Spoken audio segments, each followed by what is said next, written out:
আজ স্বামী শিবানন্দ বাবার লীলা কথা অমৃত বলবো। আজ আমার অষ্টম পর্ব এই নব পর্যায়ে। শিবানন্দ বাবা এমন একটি মানুষ ছিলেন, তাকে দেখে কিন্তু সেটা চট করে বোঝা যেত না। খুব ছোটোখাটো চেহারা, শেষের দিকে একটু শীর্ণও হয়ে গেছিলেন, অথচ একসময় তার বিশাল চেহারা ছিল। এখনকার থেকে কিছুটা লম্বাও ছিলেন এবং ৭৫-৮০ বছর বয়সেও তার যুবকের মতো সুঠাম সুন্দর চেহারা ছিল। বাবাকে দেখে বোঝার উপায় ছিল না, এই কারণে অত্যন্ত সাধারণভাবে থাকতেন তিনি। একটি 2 মিটারের মার্কিং কাপড় পরতেন, যেটা হাঁটুর নিচ অবধি যেত, আর উপরে একটি ফতুয়া পরতেন। বৈষ্ণবের চিহ্ন বিশেষ কিছু ছিল না, শুধু তুলসীর মালা ছিল গলায়, আর তিলক আদিও খুব একটা করতেন না, বিশেষ বিশেষ অকেশন ছাড়া। মাথায় শিকাটি কিন্তু ছিল। একমাত্র বাবার মুখের যে হাসিটি, সেই হাসিটি দেবদুর্লভ হাসি, সরলতায় ভরা। ওরকম হাসি মহাপুরুষ, ভগবৎ পুরুষ ছাড়া সম্ভব নয়। আর ছিল তার বিশাল চোখ, চোখের দৃষ্টি যেন ভেতরের মনটাকে পুরো পড়ে ফেলতে পারত।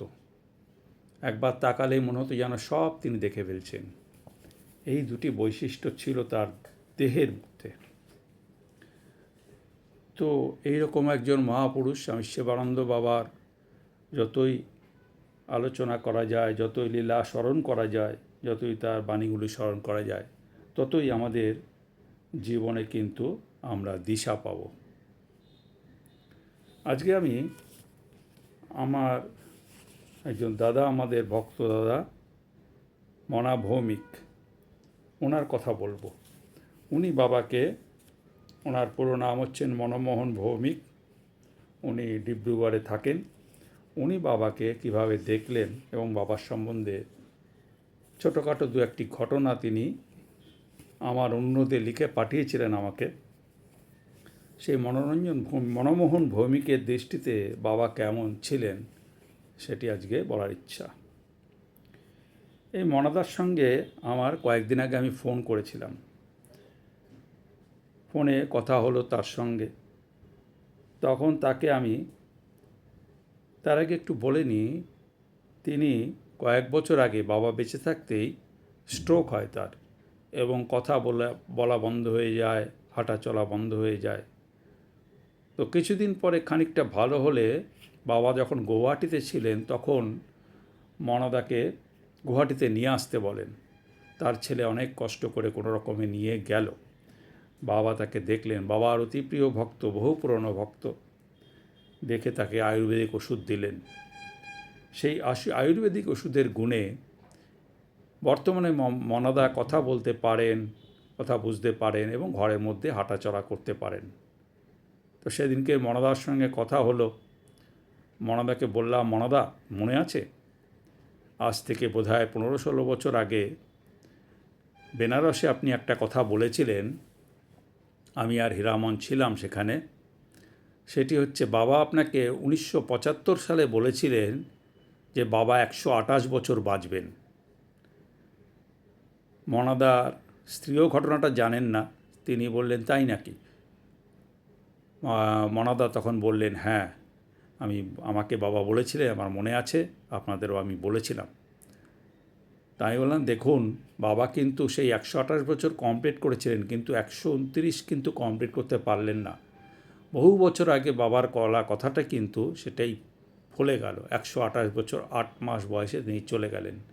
মনাদাও সম্মতি দিলেন, হ্যাঁ বাবা বহু বছর আগেই এটি বলে গেছিলেন, আপনাদেরকে আমি বলেছিলাম।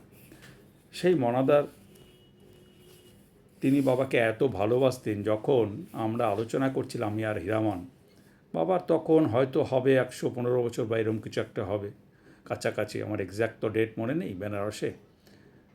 তো সেখানে তখন যেই বাবার আমরা একটু আলোচনা করছিলাম বাবা আরও কতদিন থাকবে। ওইটা শুনেই মনাদা ঝরঝর করে কেঁদে দিলেন। মানে তিনি এত ভালোবাসেন, বাবা কতদিন থাকবে, মানে বাবা থাকবেন না এই কথাটা উনি ভাবতে পারছেন না। এবং তখন এই ঝরঝর করে কাঁদতেই বলেছিলেন, বাবা তো বলেছিলেন যে 128 বছর থাকবেন। তার মানে তখনও হয়তো আরও 14-15 বছর বাকি ছিল। এটা অনেক আগেকার ঘটনা। যাই হোক, আমি মনাদা যেটা লিখে পাঠিয়েছিল সেটা থেকে আমি একটু আপনাদের জানাচ্ছি বাবা সম্পর্কে উনি কেমন ভাবতেন বা কেমনভাবে পেয়েছিলেন বাবাকে। তিনি লিখেছেন, আমার জীবনে সদ্গুরুর লীলা। বর্তমান সমাজে প্রায়ই দেখা যায় যে সন্ন্যাসীগণ জটাধারণ ও ভস্মলেপন করে সংসারে ঘুরে বেড়াচ্ছে।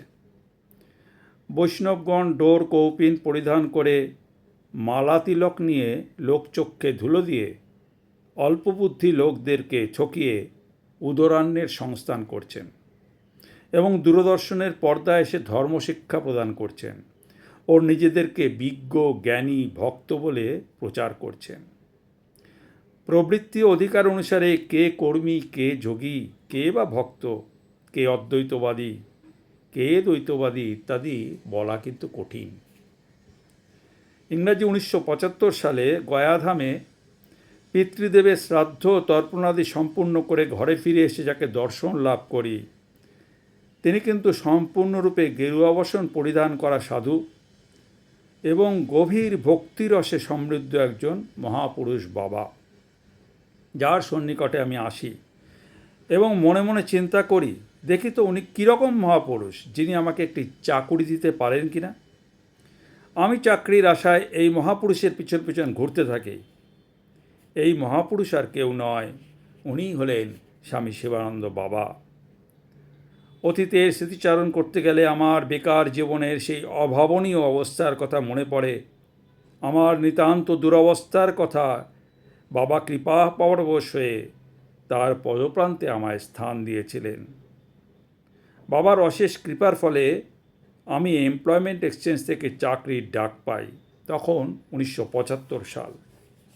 ইমার্জেন্সি চলছে, সাময়িকভাবে চাকরির নিযুক্তি দেওয়া বন্ধ। আমি সেই সময় বাবার সঙ্গে রাত্রিবেলা জালাননগরের একটি কোয়ার্টারে থাকতাম। চাকরির জন্য একটি পদের জন্য ইন্টারভিউ হয়েছে। আমি সেকেন্ড হয়েছি, তাই চাকরি পাওয়ার কোনো সম্ভাবনা নেই। এইভাবে প্রায় 6 মাস চলে গেছে, কিন্তু বাবা প্রায়ই আমাকে বলতেন, খবর নিয়ে দেখো না কী হলো। আমি অফিসে খবর নিয়ে দেখে আমার চাকরি হওয়ার কোনো সম্ভাবনাই নেই। কথাটাকে বাবাকে বলি। আমি তখন 200 টাকার বেতনে একটি প্রাইভেট ফার্মে কাজ করি, দত্ত মেডিকেল স্টোর। এইভাবে অনেক দিন চলে গেছিল। একদিন গভীর রাত্রে, তখন রাত প্রায় 3টা হবে, বাবা আমাকে ডাক দিলেন, মনা, শীঘ্র ওঠো, তোমার চাকরির অ্যাপয়েন্টমেন্ট লেটার আসছে। আমি তো ঘুমন্ত অবস্থায় বাবার সেই কথা শুনে অবাক এবং বাকরুদ্ধ অবস্থায় কিছুক্ষণ থাকার পর বাবার সেই প্রশান্ত মুখমণ্ডল দর্শন করি। এরপর ভোর হয়ে এলে পূর্ববৎ রুটিন অনুযায়ী প্রাতঃভ্রমণে বেরোলাম। অল্প কিছুদিন পর একটি টেলিফোন আসে দত্ত মেডিকেল স্টোরে। আমাকে জানানো হয়, আপনার অ্যাপয়েন্টমেন্ট লেটার এসেছে, আপনি কাজে যোগদান করুন। এই দত্ত মেডিকেল স্টোরের টেলিফোন নম্বর আমি কখনো কাউকে দিইনি বা জানাইনি, কিন্তু কিভাবে আমার কাছে টেলিফোন এলো তা আমি আজও বুঝতে পারলাম না। জানাশোনা সবাইকে জিজ্ঞেস করেও জানতে পারলাম না। বাবাকে জিজ্ঞেস করায় বাবা বললেন, আমি কি জানি। আমি এ বিষয়ে আজও বিভ্রান্ত। যাই হোক, পরের দিন আমি, দিনটা ছিল শনিবার, আমার এক বন্ধুর বাইকে গিয়ে চাকরিতে জয়েন করি। পুনরায় কয়েক বছর পরে একদিন বাবার চিঠি পেলাম, চিকিৎসার জন্য কিছু টাকার প্রয়োজন। বাবা তো কোনো দিন টাকা চান না। চিন্তায় পড়ে গেলাম। আমি তখন দপ্তরে খাজাঞ্চি বা ক্যাশিয়ারের কাজ করছি। অনেক কষ্টে 800 টাকা জোগাড় করে পাঠিয়েছিলাম। এই অর্থের প্রাপ্তি সংবাদও বাবা চিঠির দ্বারা জানিয়েছিলেন। সেই সময় মাসের শেষ তারিখে সমস্ত হিসাব নিকাশ শেষ করার পর আমি দেখছি আমার অফিসের ক্যাশে 800 টাকা বেশি। আমি তো হতবাক। পরবর্তী সময়ে বাবাকে সাক্ষাতে বলেছিলাম, বাবা, তুমি কি আমার টাকাটা ফেরত পাঠালে? বাবার মহানুভবতা, কৃপা প্রকাশ পেল ওনার বাক্যে। তিনি বলেছিলেন, আমি এ বিষয়ে কিছুই জানি না, সমস্ত কিছু ঈশ্বর জানেন। বাবা ওই 70-এর দশকের মাঝামাঝি কিছুদিন ডিব্রুগড় শ্মশানে বাস করতেন। তখন সবাই ওনাকে ডাক্তার সাধু বলে জানতেন, কেননা তখন তিনি সবসময় গরিব দুঃখীদের চিকিৎসা করতেন এবং তারা সবাই রোগমুক্ত হতেন। এই সময় আসাম মেডিকেল কলেজের ছাত্ররা এসে বাবার সাথে সাক্ষাৎ করতেন এবং নানাবিধ রোগের ব্যাপারে তারা পরামর্শ গ্রহণ করতেন এবং বাবা তাদের পড়াতেন। বাবা হাসি মুখে তাদের প্রশ্নের উত্তর দিতেন। এটাই ছিল বাবার দৃষ্টিকোণ। আমরা পরবর্তীকালে দেখেছি যে বাবা কিন্তু তার ডিগ্রির কথা বলতে না করতেন, কিন্তু সেই সময় বাবার কথাটা তখন তিনি 1960 সালে যখন ফিরে আসেন লন্ডন থেকে, তখন এই কথাটা, এবং পরবর্তীকালে যখন তিনি আসামে যান তখন কিন্তু লোকে জানতো এবং বাবা চিকিৎসা করতেন বিভিন্ন জায়গায়। উপজাতিদের মধ্যে চিকিৎসা করতেন তিনি, গরিবদের মধ্যে চিকিৎসা করতেন, আসামের ছিন্নমূল উদ্বাস্তুদের মধ্যে চিকিৎসা করতেন ভোর থেকে বেলা 3-4 অবধি, এরকম তার চলতো প্রায়। তো যেহেতু সেই সময় জানতেন, ডিব্রুগড় মেডিকেল কলেজের স্টুডেন্টরা আসতো বাবার কাছে পড়তে এবং বাবা তখন শ্মশানে থাকতেন, শ্মশানেই তাদের পড়াতেন। এরপর আবার মনদার কথায় আসি। আমার চাকুরি হওয়ার পর বাবা বেশি দিন ডিব্রুগড়ে বসবাস করেননি। 1977 সালে বাবা ডিব্রুগড়ে মস্তক মুন্ডন প্রভৃতি বৈদিক কার্য সম্পন্ন করে শ্রীধাম বৃন্দাবন যাত্রা করেন। এই যে বাবা বলছি এখানে একটু, বাবা যে এখানে মস্তক মুন্ডন করলেন তখন বাবার বিরাট চুলদাড়ি এবং বাবাকে খুব সুন্দর দেখতে লাগতো সেই চুলদাড়িতে। তো যখন এই মস্তক মুন্ডন করে বাবা ঠিক করেন যে সারা জীবন তিনি পরিবারের সঙ্গে থেকেছেন, এবার তিনি বৃন্দাবনে যাবেন, রাধারানীর আহ্বান তিনি নিশ্চয়ই অন্তরে অনুভব করেছিলেন। এবং মস্তক মুন্ডন করার সময়, ওই চুলদাড়ি ফেরার সময় যারা উপস্থিত ছিল, কোকোমণির মা নমিতা দাস থেকে আরম্ভ করে মামুনিরা এবং মনাদায়রা, সকলে কিন্তু চোখের জল ফেলেছিলেন। এমনকি যে নাপি তার চুলদাড়ি কেটেছিলেন সেও কিন্তু কাঁদছিলেন। বাবা চলে গেলেন বৃন্দাবনে, 2 বছর সেখানে থাকলেন এবং 2 বছর পরে হঠাৎ একদিন ঘরে ফিরে এসে তিনি দেখলেন যে তার ঘরে সামান্য যা কিছু জিনিসপত্র ছিল, স্টোভ ইত্যাদি, সেগুলো কিছুই নেই, সবই চুরি হয়ে গেছে। বাবা বেশ কিছুক্ষণ বসে ভাবলেন।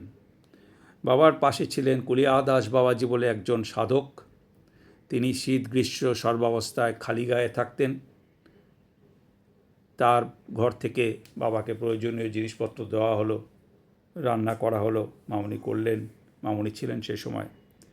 আর বাবারা খেলেন এবং বাবা চিন্তা করলেন বৃন্দাবনে আর থাকবো না, আমি বেনারস যাব।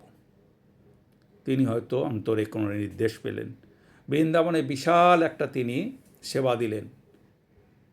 আগের দিন রাত্রি 12টা থেকে রান্না হলো, বাবা ঠায় দাঁড়িয়ে রইলেন। রান্না সমাপ্ত হলো, সারাদিন সমস্ত বৃন্দাবনবাসীকে সেবা দেওয়া হলো বাবা ঠায় দাঁড়িয়ে। গভীর রাত্রে সমস্ত সেবা হয়ে যাওয়ার পর বাবা প্রসাদ পেলেন। এরকমই বাবার সেবা কার্য। 1979 সালে এই সেবা দেওয়ার পরে বাবা চলে আসেন কাশীতে। মনাদা লিখছেন, বাবার আশীর্বাদ ধন্য জীবন আমার, তার দয়াতে সংসার জীবনে কুশল মঙ্গলেই আছি। বাবা আশ্রমবাসী হওয়া সত্ত্বেও গৃহী ভক্তদের সাথে দিন কালাতিপাত করে আনন্দ উপভোগ করেন। কলিযুগে একমাত্র আশ্রয় গুরু প্রদত্ত নাম জপ ও গুরু সেবা। বাবা গৃহী ভক্তদের মঙ্গলের জন্য নাম জপ করে চলেছেন। কোনো ভক্তের শারীরিক অথবা মানসিক ব্যাঘাত ঘটলে তিনি অতিশয় দুঃখ অনুভব করেন। যদিও তিনি নিজে সুখ দুঃখ শীত গ্রীষ্ম মান অপমানের ধরাছোঁয়ার অতীত। বাবার ন্যায় মহাপুরুষ এই কলিযুগে দর্শন লাভ করা দুর্লভ। দীন দরিদ্রের সেবাই বাবার একমাত্র উদ্দেশ্য এবং তিনি এই মহৎ কার্য আজীবন করে যাবেন। বাবার জীবন গীতাভাষ্যের মতো পবিত্র উত্তম। আমার জন্ম জন্মান্তরের পুণ্যের ফল যে বাবা শ্রী শ্রী শিবানন্দের মতো গুরুদেব পেয়েছি, যিনি লোভ বিরহিত জীবনযাপন করছেন, তিনি জিতেন্দ্রীয় ও প্রশান্ত চিত্ত, তিনি শীত গ্রীষ্মে সুখে দুঃখে এবং সম্মানে অপমানে অবিচলিত। তিনি শাস্ত্রজ্ঞান ও তত্ত্ব অনুভূতিতে পরিতৃপ্ত। তিনি সুহৃদ, মিত্র শত্রু উদাসীন, ধার্মিক ও পাপাচারী সকলের প্রতি সমবুদ্ধি। তিনি সর্বশ্রেষ্ঠ মহাপুরুষ, পৃথিবীর জ্যেষ্ঠতম সাধু পুরুষ।